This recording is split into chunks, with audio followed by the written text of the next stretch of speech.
Olá, meu nome é Fábio Ongaro Machovski, eu sou artista circense, eu trabalho como malabarista, como palhaço, como acrobata, em várias ramificações dentro das artes circenses.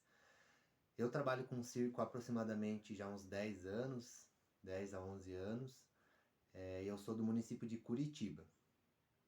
As minhas origens, então eu comecei a conhecer o circo, então foi dentro da universidade, né? Fazia educação física na Universidade Federal do Paraná, e daí lá eu pude ter a oportunidade de conhecer as vivências circenses, né?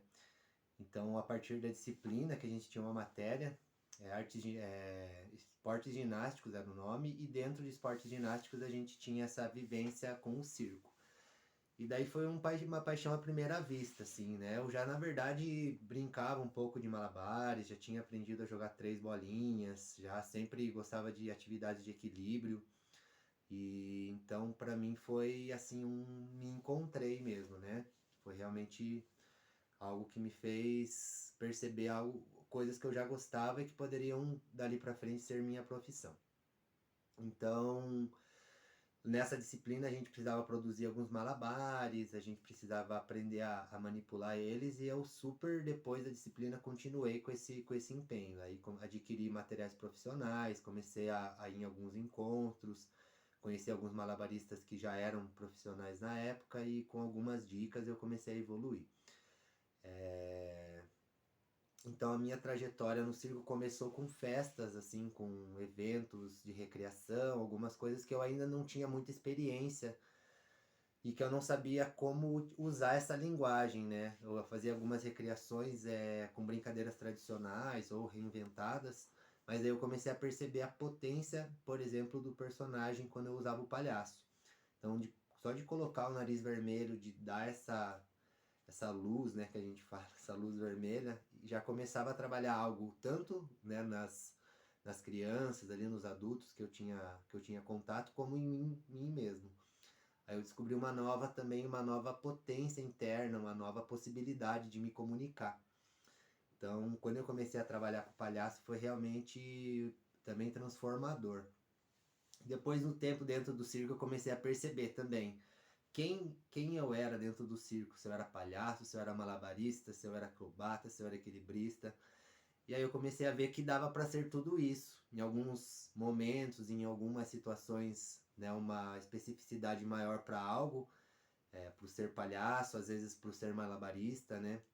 Às vezes uma mescla dos dois, então é sempre uma descoberta. E a gente sempre vai descobrindo a cada evento, a cada situação, a cada produção nova, a gente vai se reinventando. Então o circo também eu acho que ele tem isso, né? Ele bebe de várias fontes, de várias artes e aí a gente faz essa coisa nossa, muito individual, né? Que é muito particular do circo, né? Então, e dentro desse particular do circo, né? Tendo essa abrangência tão grande de possibilidades. Então, na verdade, aí eu já fui do exército, né? Já fiz engenharia, e eram coisas que eu fazia em busca de dinheiro. E quando eu conheci o circo dentro da educação física, que já era a minha outra faculdade, aí eu vi que essa possibilidade de trabalhar com arte, de poder viver da arte, né? De poder ganhar dinheiro com algo que antes de eu entender isso era como um hobby, era só uma coisa assim que eu não entendia realmente essa linha mais profissional, né? Essa linha do fazer artístico mesmo. Então, durante esse tempo dentro desses eventos, aí eu comecei a ficar cada vez melhor no Malabares, começaram a me chamar para eventos maiores, para oficinas, e aí eu comecei a me especificar bem, né, nessa área do circo e do malabarismo, oficinas de palhaço também. Então eu fui me formando, depois eu fiz curso de teatro com Mauro Zanata, do ator cômico, que foi super também esclarecedor. Algumas oficinas e aí alguns eventos dentro da cidade de Curitiba, como a Mostra Seu Nariz, que eu tive a oportunidade de ter várias palestras, né, vários encontros, várias rodas de conversa. Depois alguns outros eventos culturais na cidade. E aí começando também a frequentar o antigo, tinha um grupo que se chamava TNT, que era treino nas terças, né? E que também colava iam vários malabaristas e a gente trocava bastante informação, assim, né? Então era um lugar que a gente tinha bastante troca. A gente conseguia armazenar coisas novas e ver o que estava sendo, né, desenvolvido, assim, pelos malabaristas, tanto no Brasil como no mundo. E daí hoje em dia a gente tem essa ferramenta, né, que é a internet, que é muito fácil acesso a vídeos, a tutoriais, a informações, ao mesmo tempo que isso é positivo pelo número de informações que a gente tem, que a gente pode ter acesso, ela também às vezes é limitadora no sentido do como filtrar isso e como aplicar. E aí com o tempo a gente vai se desenvolvendo como artista, na parte técnica, na parte cênica, e a gente começa a ter esse filtro, né? Então hoje em dia eu tenho muitas inspirações. Tem um malabarista que é incrível, que se chama Wes Padden, que ele é americano, mas ele mora em Estocolmo.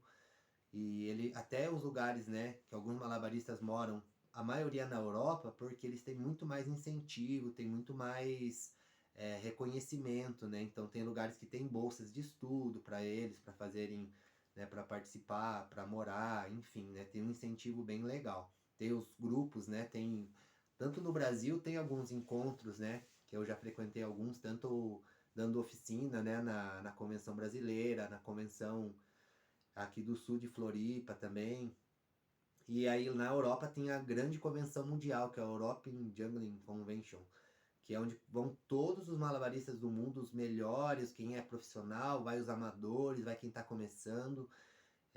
Então lá que se reúnem bastantes artistas. E a maioria desses artistas eles vivem lá. Tem outros também incríveis, como o Jay Gilligan, que trabalha com malabarismo com potencial imenso, trabalhando não só com os materiais clássicos, como com outros materiais também, né, inovadores.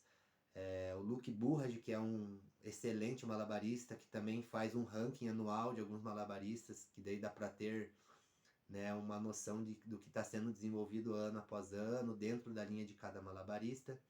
E no malabarismo, especificamente, né, eu também trabalho com equilibrismo, né, slackline, corda bamba, monociclo, o rola-rola, essa linguagem do palhaços quando a gente está na rua, quando a gente está no teatro, né, que também muda um pouco, ou no evento.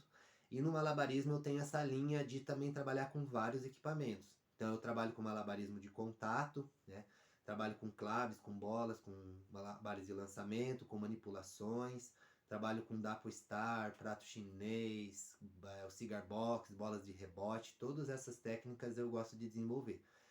Algumas menos, né? Algumas mais focadas, que é onde eu coloco mais nas minhas rotinas, nas minhas apresentações.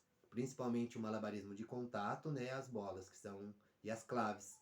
É o meu carro-chefe aí nas minhas apresentações. Também malabarismo com chapéu, né?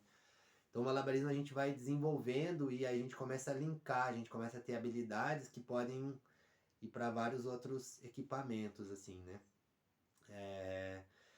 Então eu tenho algumas referências, né, como eu já disse também, no teatro, no palhaço, que é o Mauro Zanata aqui da cidade, que para mim é um palhaço incrível. É... E aí tem várias outras referências externas, né, exteriores, que por exemplo o Avner, o excêntrico, para mim é um palhaço assim excepcional. Aqui na cidade tinha também um palhaço muito amigo meu que né, acabou falecendo por causa do Covid, que era o Marcos Gabriel, né, o Fidalgo, que ele era um palhaço também, um bufão, assim, excepcional. Aqui a gente também tem um palhaço que eu gosto muito, o Alípio, que eu gosto de acompanhar também, que também é uma referência, né, que a gente tem na cidade. Dentre muitos outros, né, a Camila Sequinel, que é uma palhaça incrível, né, que ela é uma das palhaças também malabaristas, que fazem coisas incríveis, trabalham com malabarismo com os pés, enfim. E eu também trabalho com acrobacia porque eu também sou professor de yoga. Então eu também dentro do yoga eu trabalho o acro yoga, que é uma modalidade que mescla o yoga e a acrobacia. Então ela tem todo diferente da acrobacia, tem pequenas diferenças, né? Acrobacia a gente faz um movimento e fica por isso mesmo. No acro yoga a gente tem todo um levantar a outra pessoa, agradecer ela pela essa troca, né, de energia, de técnica. Tem alguns movimentos que são só do acro yoga, que se chamam wash machines, que é máquina de lavar, que ele começa numa postura, transita por outras posturas e volta para a mesma, podendo fazer isso de maneira cíclica. Então algumas posturas que elas fazem uma movimentação e a pessoa volta para a mesma postura. E isso é uma invenção, uma coisa que veio do acroyoga, né, que complementa aí as acrobacias clássicas de circo. Então, eu participei de várias obras, né, e produtos culturais assim que já aconteceram na cidade, vários cabarés, apresentações. E eu fui, inclusive, professor antes da pandemia. Eu acho que o último edital que tinha no circo, teve no Circo da Cidade, eu fui um dos professores e também, né, ajudei a dirigir o espetáculo que a gente teve no final do ano, Histórias da Gente, que eram somente histórias aqui de Curitiba, né, da Vaca Cherry, né, do Bacaxeri. A gente fez também um número do Pirata Zumiro, também, que é um pirata que veio morar aqui em Curitiba. Enfim, a gente fez um espetáculo bem divertido de conclusão desse ano, desse projeto que a gente teve lá. Era Recirclando Trajetos. Recircando. E aí foi muito especial também essa produção cultural. Eu participei do Mega TNT, então esse encontro que eu comentei, que eram treinos nas terças, a gente teve também um evento bem grande que eu também ajudei a produzir. Eu já dei aula em algumas escolas aqui da cidade, como na Trip Circo. Atualmente tem uma parceria lá com a Arte Performance, também da Cris Olé, que também é uma referência aqui em Curitiba de acrobacia, de parada de mãos. Eu tive essa vivência lá no Circo da Cidade, que foi maravilhosa, que foi muito enaltecedora para o meu fazer artístico, para minha tanto de ensinar quanto de fazer, né? De poder transmitir isso durante um ano de maneira é, bem planejada, assim, bem executada, que foi um ano muito maravilhoso. E aí foi também um momento que eu tive realmente um salário fixo, né? Não só de eventos, porque a gente vive de eventos. Tem semanas que são excelentes, tem semanas que nem tanto. Isso antes da pandemia, né? Então, quando eu tive também essa oportunidade de ficar fixo como professor durante um ano, foi muito bom. Então eu tive também algumas no Bebê Seguros também, alguns eventos, né, que algumas vivências artísticas de circo também que eu participei, em vários festivais. Então eu já dei oficina e aí já fiz alguns espetáculos no Festival Psicodália, que é um festival grande que a gente tem em Rio Negrinho. O último que a gente teve um festival também chamado Libélula, que eu tive a oportunidade também de dar oficina, de apresentar no palco principal, que foi bem interessante também. Isso já foi ali no finalzinho, né? Antes já da pandemia.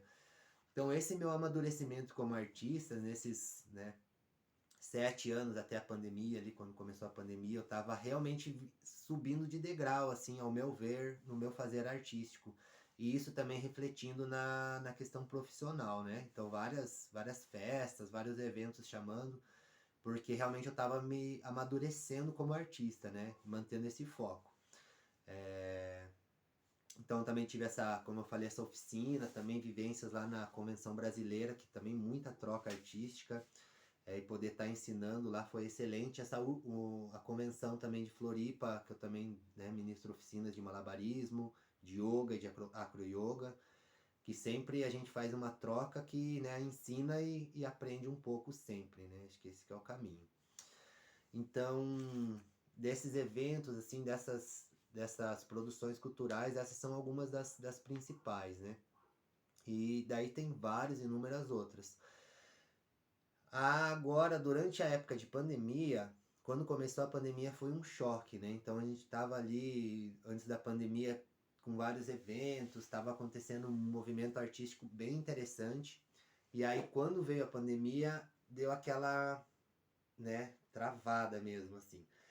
E eu tenho malabares, para mim, ele é uma terapia. Então, o malabares, quando eu estou fazendo malabares, para mim é um estado meditativo e é uma realização que eu não consigo explicar, assim, né? Realmente é algo que eu nasci, que eu me sinto realizado quando eu faço. Que eu coloco realmente toda a minha energia, todo o meu foco naquilo ali. E quando a gente entrou na pandemia, e teve todo um processo de isso realmente virar uma profissão, de eu entender que eu era um malabarista, né? Que eu era um profissional do malabarismo, do circo, que eu era um palhaço profissional. E quando veio a pandemia, meio que bloqueou, porque daí eu continuava treinando, continuava ali nas minhas horas de treino diárias, semanais. O palhaço um pouco mais difícil, né, de organizar, porque não tinham mais encontros, né, pra gente desenvolver exercícios. E o malabarismo é mais fácil no sentido de que sou eu comigo mesmo, né, no treino, para desenvolver um número, né, para montar uma rotina. Então, quando veio a pandemia, eu continuei treinando, só que os meses começaram a desgastar. Aí, no início da pandemia, eu lembro que abriu um edital. Aí tá até no currículo o edital do estado do Paraná, que era um vídeo e tinha que fazer um vídeo longo, até de 15 minutos. E foi bem legal. Esse vídeo primeiro eu fiz com um amigo, que foi com o João. Então o João ele produziu para mim esse vídeo, eu só tive que fazer os truques e gravar, e foi bem legal, porque a gente fez um material bem interessante, o Circo Poético. E aí falei, uau, que bom, consegui, né? Mesmo assim, meses ali, 2, 3 de treino, consegui aplicar todo o trabalho de anos, né, num vídeo, foi bem interessante. E me deu aquela sensação de que ia realmente ter vários editais, ia ser super, super fluido também, né? Que ia ter esse apoio. Só que aí não teve mais, ficou um tempão. Acho que daí só teve realmente outros lá no final do ano. E durante também essa questão dos editais, então uma dificuldade, né, com questão documental, de inscrição. Eu perdi acho que uns 2 ou 3 editais também nesse processo de não enviar. Então também o amadurecimento, né, nessa parte de produzir e de documentar, a parte burocrática também, de se desenvolver, né, de ler mais, de entender mais esses processos. E aí eu fiz esse vídeo, e aí durante os meses começou assim uma questão, um questionamento bem, bem intenso, assim, no sentido de para que eu tô fazendo isso, por que eu tô fazendo isso? E todo dia se perguntar durante o treino, né? E começar assim a se questionar. Até porque eu tenho, né? Tenho família, tenho 2 filhos pequenos de 4 e 5 anos, o Gaian e a Isis. E assim a gente começa a se cobrar um pouco mais nesse sentido, né? De oferecer né, uma situação para a família, uma situação econômica e tudo mais, né? Porque também é muito importante a gente ter, né, essas condições básicas, né? De alimentação, de bem-estar. Então eu comecei a me perguntar, porque aquilo me levava muito tempo, muita energia, me realizava pessoalmente, mas não realizava financeiramente. E aí começou a vir alguns questionamentos, né? E mesmo sabendo que é pandemia, que estava todo mundo sem evento, que estava uma situação difícil para todos os artistas, você fica se questionando por quê, para onde, enfim.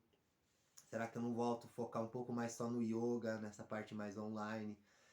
E aí, e mesmo assim, racionalmente, eu sempre pensava que era realmente a vontade maior era de deixar um pouco de lado. Mas o coração não estava permitindo, então eu continuei com os treinos, continuei com a disciplina.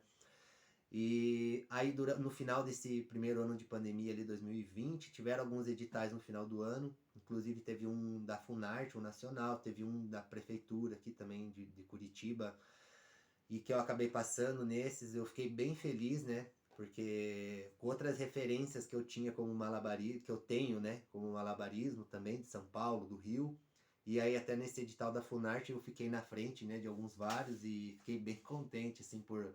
Claro que, né, não quer dizer nada, mas de estar sabendo que eu estava ali no nível desses grandes malabaristas, né, passando em um grande edital.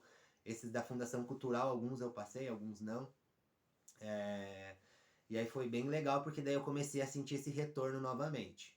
Aí, ano passado também foi um ano sem nenhum edital, que foi um ano de muito questionamento, desse fazer artístico meio silencioso, meio bem, né, se questionando, bem crítico consigo mesmo, mas sempre mantendo aquele fio da meada ali nos momentos mais difíceis, assim, tirar um truque novo, aprender uma coisa nova, era o que estava me fomentando a manter, né, essa arte viva dentro de mim. E daí eu acabei ficando a fonte de renda maior com as aulas de yoga mesmo, né? Maioria online. Aí no meio do fim do ano passado, mais ou menos uma aula ou outra foram voltando, né? Enfim, foi melhorando um pouco a situação financeira, que também dava essa sustentação para para essa minha desenvolver artístico, que estava ali, né, com pouca oportunidade de emprego mesmo, né, financeira, assim, de retorno mesmo, de trabalho. Então, aí durante esse ano ali foi muito treino, muito trabalho. Acho que abriu também um edital ali no início, daí alguns no final do ano. Então, no final, acho que foram 3 ou 2 editais também que eu passei, que, né, super foi muito importante também para realmente dar esse alicerce, né, para minha arte, assim, para sentir um reconhecimento, um retorno também, né? E aí esses vídeos foi muito legal porque eu acabei fazendo todo o trabalho. Então eu acabei produzindo, né?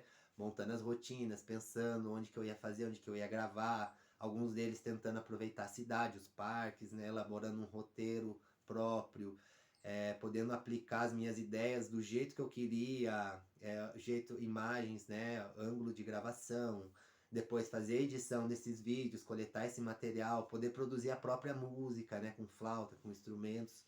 Então poder fazer vídeos bem originais, né, que é claro que no processo muito desenvolvimento pessoal. Então de até assim, a cada vez vai ficando um pouquinho mais fácil e ao mesmo tempo vai ficando mais difícil, porque você exige mais de você, você quer fazer algo cada vez melhor, quer editar melhor, enfim. E foi muito interessante. Então, de perceber que eu era muito mais capaz do que eu pensava nesses outros aspectos de produção também, né? Que foi bem interessante estar fazendo, né? Então, esses últimos vídeos também que passaram em alguns editais foram bem de muita realização, né? E agora, aí a gente não sabe, né? Falar o final da pandemia a gente nunca sabe, mas a gente espera, né, que esteja encaminhando aí para um novo normal, mas voltar essas relações, essas conexões, porque nesse fazer online, apesar de a gente estar aqui com ela, vocês me ouvindo, né? É muito difícil essa conexão, essa energia. Então a gente sente um pouquinho, sente, mas não é a mesma coisa do pessoal. Principalmente pro palhaço, pro malabarista, a gente precisa dessa energia, né? Pra quando fazer um número de equilíbrio, né? Sentir aquela emoção. Então é algo que eu espero que vá voltando aos poucos. Agora tem um projeto lá no hospital, que é o Medicando Alegria, no Hospital de Campo Largo, com o Toto Artes, que esse ano agora tá para começar. A gente está aí nesse mês de desenvolvendo lá no hospital. Então, um trabalho bem legal também no edital que foi aprovado, né? Eu tive um edital aprovado em 2019, né, que é o Reciclando Hábitos Saudáveis pelo CISPROFICE. E daí a gente estava esperando a captação de verba, e daí não acabou não acontecendo a captação. E daí agora esse é pelo Profice, né? Então a gente vai conseguir captar, acho que pela Copel aí em breve. Então um projeto que tá para sair do forno, que realmente vai ser um grande salto, né, na minha carreira, por poder trabalhar com figurino bem específico para o espetáculo, ter o Mauro Zanata como diretor também desse espetáculo. Então eu estou em parceria com outro artista circense aqui de Curitiba, que também é uma referência, né, o Alexandre Gabardo. A gente está junto nesse projeto. Então é esse projeto que a gente quer desenvolver aí no futuro próximo. Também estou esperando o resultado no edital do Circo da Cidade. Então esse ano eu mandei como produtor, né, como professor e também como coordenador do projeto. Ainda a gente não tive a resposta, né? Foi prorrogado agora até o dia 23. Espero também ser aprovado e poder desenvolver esse trabalho lá com muito mais maturidade, né? Então, um projeto tem outros dois professores, o Diogo Bonito e a Rafa Pontes Estima, a Cris Olé também trabalhando com a gente nessa produção. E aí vai ser um ano também que, se esse projeto ele já foi habilitado, né? Se a gente realmente for aprovado, vai ser muito bom poder voltar lá no Circo da Cidade e poder voltar a esse fazer artístico na prática, né? Esse trabalhar artístico mesmo, de poder toda essa bagagem que eu tenho desenvolvido aqui sozinho em casa, no meu trabalho pessoal, de eu poder abrir isso, de eu poder passar isso para os outros alunos e voltar a ter também todo esse aprendizado, né? Então, quando você ensina algo, você aprende muito mais do que só ter aprendido, né? Você consegue ter outros links, outras teias, né, de significado pessoal e de desenvolvimento para ensinar cada vez melhor e para ter também esse nosso essa nossa alegria, né? Essa recompensa interna de você poder, enfim, fazer diferença às vezes na vida de alguém, né? Com a arte, com algo que transformou você, você também poder levar isso para outras pessoas, né? Então, esses são meus projetos futuros.